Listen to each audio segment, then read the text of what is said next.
Huldi man pud taog magud sa mutya oy. Dili naman daw mga tanas ako.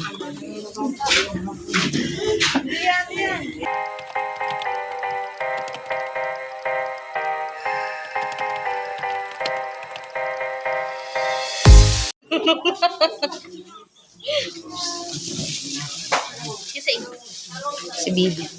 Si Bibi. Si Bibi.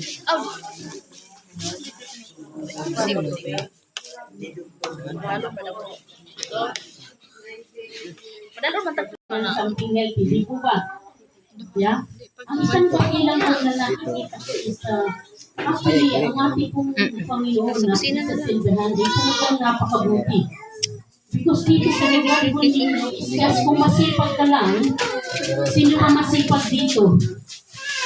Mga bata, yung mga Nanay Libitera. masipag bang maghalaman at magtanim. Yeah? Para mabigyan kayo ng healthy na pagkain sa araw-araw. Lalo na pag naglaro kayo, pinapawisan, ako, pag umuwi na yan, kakain na lang. Masarap din ang buhay nyo, mga bata, di ba? Tama.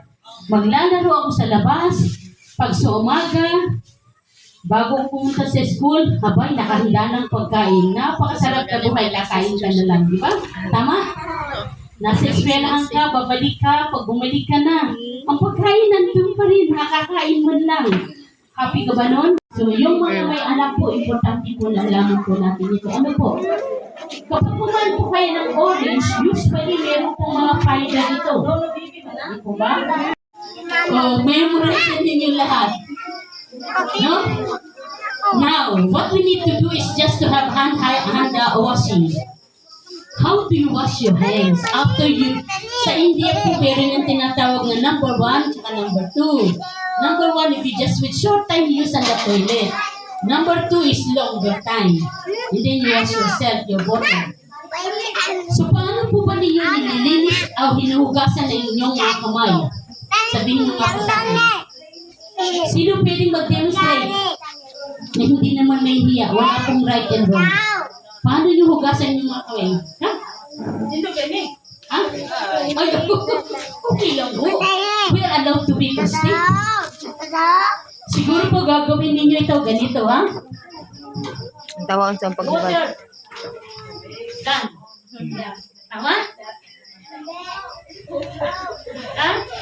Okay, hindi. Sino mag-show sa akin? Paano hugasan ng kamay? Hindi ka dito.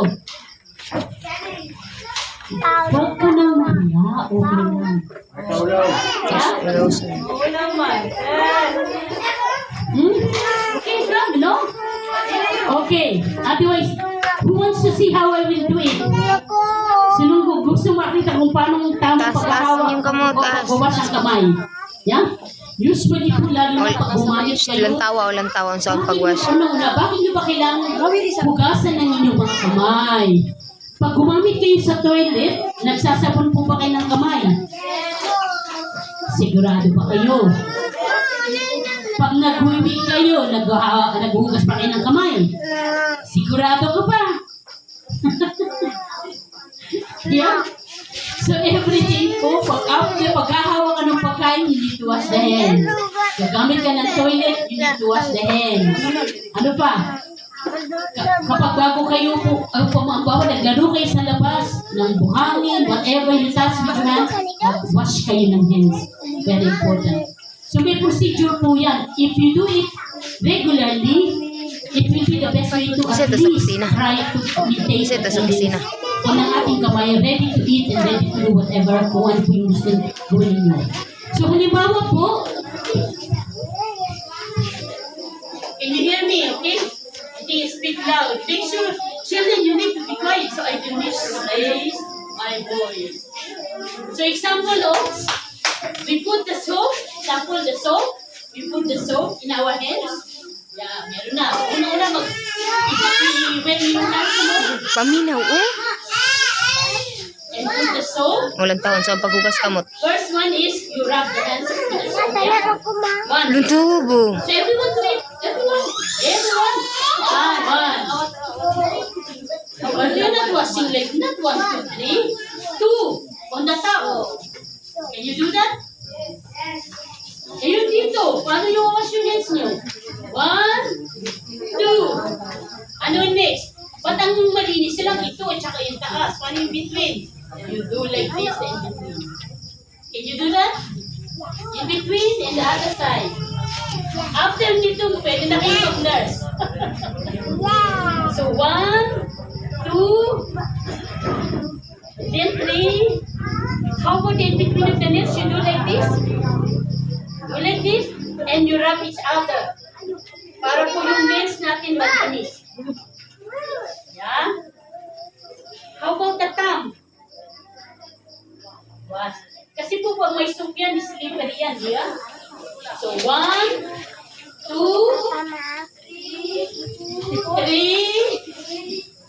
4. Paano mo kailangan hindi lang ito taas at likod? Yung tips, fingertips.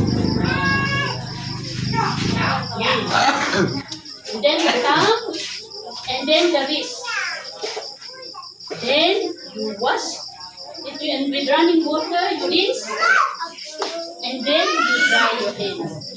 Then children, after that, you're ready to eat. But until you wash your hands, and it's not only for the children, sa mga nanay and tatay, just to make sure it will help actually at least to spread po ng bacteria mula sa isang bata o sa isang tao. Diba? Very important ito. Very basic, very simple, but it needs to be. Question po, o alam niyo na lahat. Yeah? Sabi sa lang. Thank you. Napang may mga question. Pag may mga headache kayo, raise your hands. Yung anong kinukuha, anong tinitake po ninyo? Paracetamol. Ano pa po? Or ibuprofen, di po ba? Question. Listen, children. Listen. Question. If you take po ng paracetamol, I have a headache today, I will take now. How often po kailangan mag-take tayo bago ninyo sa pangalawang pa? Pag nag-take po kayo ng medicine, ilang gap po, ilang oras bago pa kayo mag-take ng pangalawa? Sino mo sabi ng 4? Itaas ang kamay, 4 oras. Eh yung iba, alam po ba ninyo, I have headache, I take now. The headache is not better, I take again. How many hours po? 4 po ba? Eh yung iba po ba? Sino hindi alam? I prefer you say that you don't know. Who is not sure? Everyone is sure? 6. Basta man? Sure. I cannot say any, ha? 6? Okay, makinig po. Pag nag-take kayo, usually ang bata hindi dapat sila they should not reach po ito. Ano po? Yung mga adults po. Ang paracetamol, if you take po ito, kailangan, if you take one example, you take it at 3 o'clock, the next one po 3 o'clock in the afternoon, the next one will be 9 o'clock in the evening, not earlier. 6 man God, 6 hours. 6 hours, not Na, 4. 6 hours. But in the hospital, sometimes pwede po nila ibigay to every 4 hours, but don't take. Pag hindi noon. 6 na oras po, yeah? Bakit po kailangan hindi 4 oras? Is because you will overdose yourself. Pag na-overdose po yan, maapektuhan yan in the long run yung liver ninyo at sa mga internal parts ng body. Don't take the medicine just for the sake of taking. Pag mainit po ang ating kapaligiran, the first thing po na pwede nyo gawin ay uminom kayo ng maraming tubig. Yeah? And then, kung kakain po tayo palagi ng healthy food, it will definitely make a difference. Halimbawa po mag-take kayo ng ibuprofen. Ano po ba pagkakaiba ng ibuprofen sa paracetamol? How many hours na kailangan po ang gap nito pag nag-take kayo ng ibuprofen? Ang dapat yung sayin, how many hours bago mag-take kayo ng pangalawang ibuprofen? 8? Don't feel shy, you can make wrong guess. 8? Yeah, how many? 8? Awambot. Sino sabi ng 8? 8 hours? Sino po po? Ilog. Brilliant. It's 8 hours, you know? At ang pagkakaiba po ng ibuprofen at paracetamol ito po, ang ibuprofen po ay meron po yung anti-inflammatory. kung merong nag-inflame po sa ating body, nag-focus ng fever, it helps po, parang antibiotic in a minimal way. Ang paracetamol parang pain lang, alisin lang yung pain, pero yung isa meron pong Sabi na ko, anti-inflammatory. 6 o 8. So, parang pumalis yung infection. Di, ganyan, Hindi 6. malang bakit. So, pwede po bang, Sister Cecilia, pwede po bang uminom ako ng paracetamol at ibuprofen? Pwede po, but the counting is very, very important.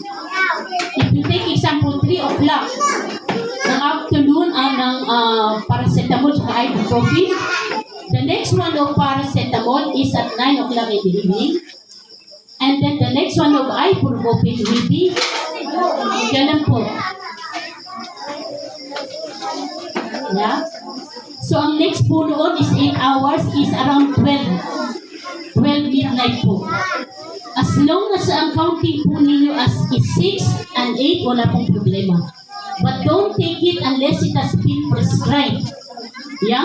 At kailangan po it is prescribed sa inyo. Kasi ang problema po natin dito dahil mahal pumunta sa doktor, you just take whatever you take. Always remember, whatever you put po sa inyong mouth, there's a consequence po niyan if you didn't do it the proper way. So, maging mindful po tayo. Meron po kayong question dyan?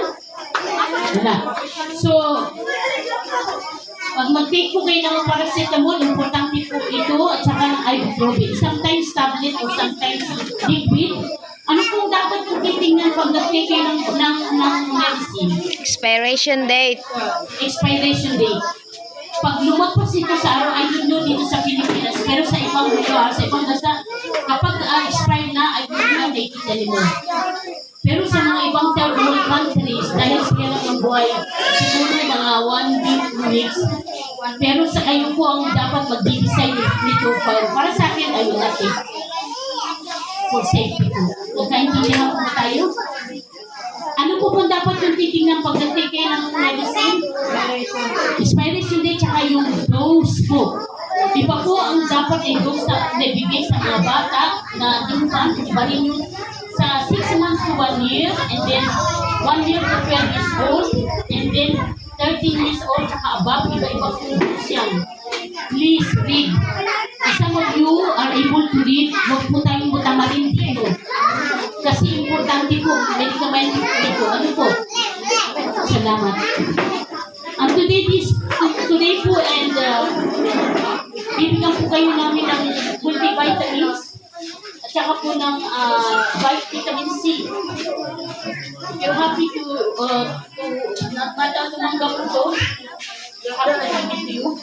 Some of them po, merong expiration date at saka yung dose.